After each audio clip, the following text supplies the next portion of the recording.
Kalau mendapati anak di masjid, mohon maaf, misalnya nakal anak ini, tidak bisa diatur anak ini. Kalaupun kita marah kepada anak, ingat, marah kepada anak di masjid itu ada 4 tingkatannya. Tingkatan 1 dan 2 boleh, 3 dan 4 itu yang jangan. Tingkatan yang pertama, ibu bapak marah kepada anak di masjid. Tingkatan yang pertama itu namanya kurhun. Apa bapak ibu?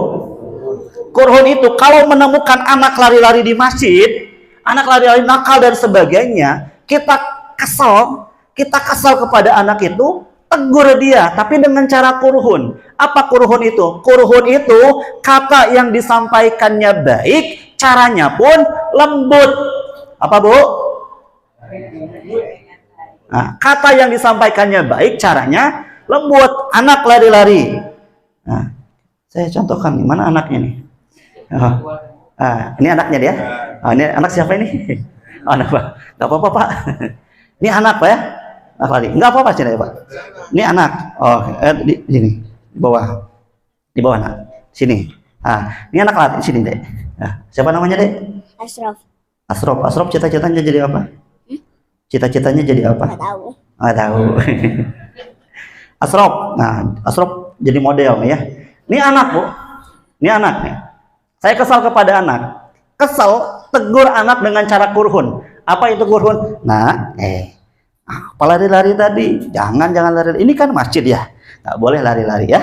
Kalau nanti ada apa-apa, diam duduk. Masjid ini tempatnya zikir, tempatnya sholat ya. Siap Asraf ya? Oke. Itu kurhun bu. Ada kesal kepada anak, tapi kita tegur dengan cara yang baik. Itu kurhun. Ada yang kedua, tingkatan yang kedua, namanya syuhtun. Apa bu? Nah, syuhtun ini seperti ini. Ini Asraf lari-lari misalnya, lari-lari. Oh, saya tegur nih, saya jamaah. Nah, diam. Tadi bapak bilang apa? Diam.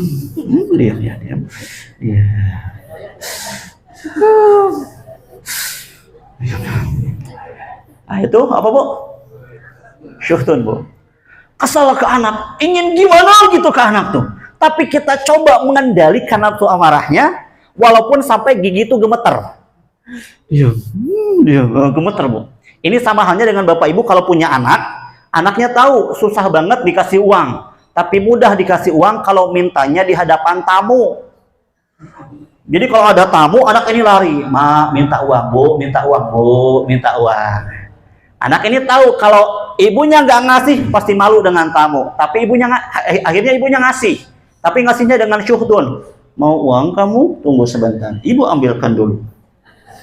Nih uangnya, jangan lupa nanti kembaliannya. Kasih lagi ke ibu." Ketawa pengalaman. Itu Bapak Ibu ya. Itu namanya apa Bapak Ibu? Syuhdun. Yang pertama tadi apa?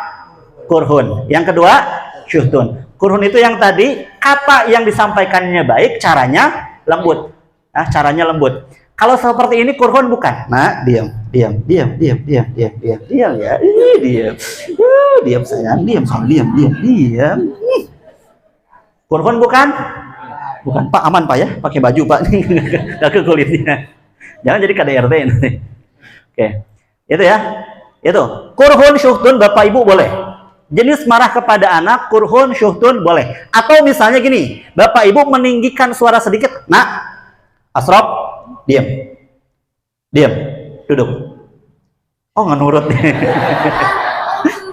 Oh, duduk. Betul berarti. Itu boleh Bapak Ibu ya. Dengan catatan Bapak Ibu nafsu amarahnya nggak ikut main. Kalaupun kita meninggikan suara dengan cara untuk mendidik, tapi hatinya tetap tenang. Nah, yang nggak boleh itu Bapak Ibu yang ketiga. Ini naik lagi Asraf. Yang nggak boleh itu yang ketiga. Yang ketiga, Asraf misalnya nakal. Bapak Ibu tegur, tapi dengan yang ketiga. Yang ketiga ini namanya godbun. Apa? Godbun itu seperti ini. Anak siapa kamu? Nggak bisa diam di masjid. Emang nggak bisa diam di masjid? Anak siapa kamu? Tunjuk mana bapaknya. Mana bapaknya?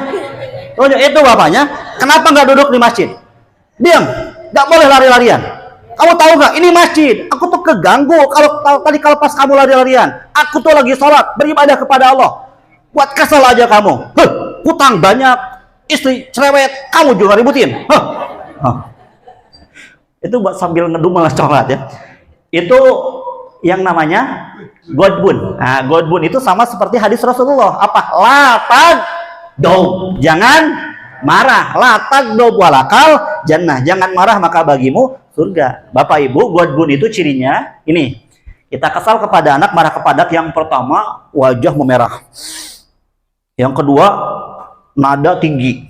Yang ketiga, ekspresi garang. Yang keempat, jantung berdetak dengan kencang. Yang kelima, ujung-ujungnya pasti nyesal. Atau yang keenam, biasanya ada sentuhan fisik. Yang godbun ini yang benar-benar Bapak Ibu jangan lakukan. Bapak Ibu, tahu nggak? Godbun ini kepada anak, godbun ini kepada anak, Bapak Ibu bentak anak dengan cara godbun. Yang ketiga ini, itu dampaknya langsung dirasakan oleh anak. Apa dampak yang pertama? Dampak yang pertama, anak yang sering dibentak, dimaki dengan cara godbun, yang pertama menyebabkan batang otak anak kita itu menjadi tebal. Anak yang batang otaknya jadi tebal dia anaknya menjadi refleks.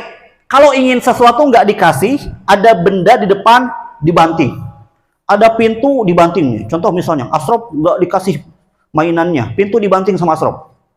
Gimana cara bantingnya? Contohin. Oh, ya coba sama tangan gimana contohin? 1, 2, 3. Coba. Oh enggak. Berarti alhamdulillah anaknya baik, Pak.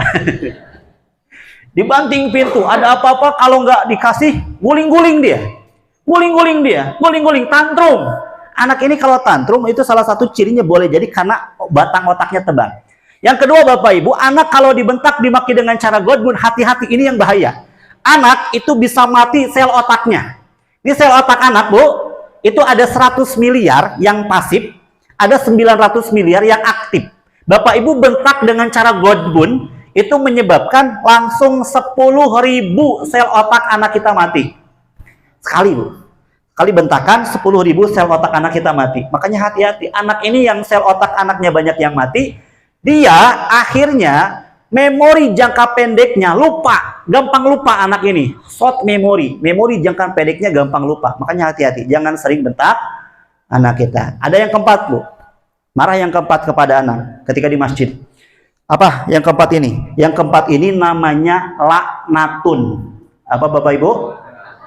Laknatun ini kita marah kepada anak disertai dengan adanya sumpah serapah. Dasar. Nggak enak saya bilang. Udah Asrop makasih ya. Ya. Masya Allah. Takbir. Nah, ini anak lah. Nggak enak saya bilang. Dasar gila kamu ya.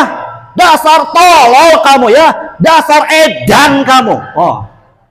Itu yang keempat, Pak. Yang keempat ini benar-benar jangan sampai dilakukan. Marah kita kepada anak, jamaah marah kepada anak yang lari-larian di masjid. Yang keempat ini benar-benar jangan dilakukan. Benar-benar. Marah disertai dengan adanya sumpah serapah. Itu benar-benar jangan dilakukan. Terutama untuk kita orang tuanya. Bayangkan Ibu, kalau Ibu mengatakan edan itu gila ya. Edan kepada anak, akhirnya nanti jadi doa kepada anak, dia jadi edan beneran. Dia jadi gila beneran, berbarengan dengan mustajabnya doa kita. Makanya, apa yang muncul ketika kita marah kepada anak, Bu? Bapak Ibu kalau marah kepada anak, apa yang muncul? Yang muncul dua Bapak Ibu. Yang pertama, ta'uz. Yang kedua, istighfar. Apa yang pertama, Bu? Apa yang kedua, Pak? Istighfar. Jadi kalau kita marah kepada anak, kalau ingin mampu mengendalikan nafsu amarahnya, ta'uz. A'udzubillahi minasyaitonirrajim. Ta'uz. Berapa banyak ta'uznya? Ta'uznya minimal 4 kali. Karena apa? Setan itu datang dari depan, dari belakang, samping kanan, dan juga samping kiri. Bapak Ibu udah kenal ke setan belum? Udah kenal ke setan belum? Masa belum kenal? Bukankah, kenalan dulu dong. Bukankah tiap hari juga ada setan yang ikut kita? Siapa namanya? Setan korin. Setan korin ini biasanya lebih senang di kanan atau di kiri? Coba lihat bapak ibu kirinya. Ada nggak? Oh, nggak ada. Adanya sahabat kita nih. Bapak ibu harus kenal bapak ibu. Dalam rumah tangga pun ada kan? Setan yang khusus menggoda dalam rumah tangga ada. Siapa namanya? Setan yang khusus. Betul. Masya Allah, ini suami siapa bu? Setan siapa? Setan dasim. Kalau perempuannya nggak ada, nggak ada pak. Jangan ngarang.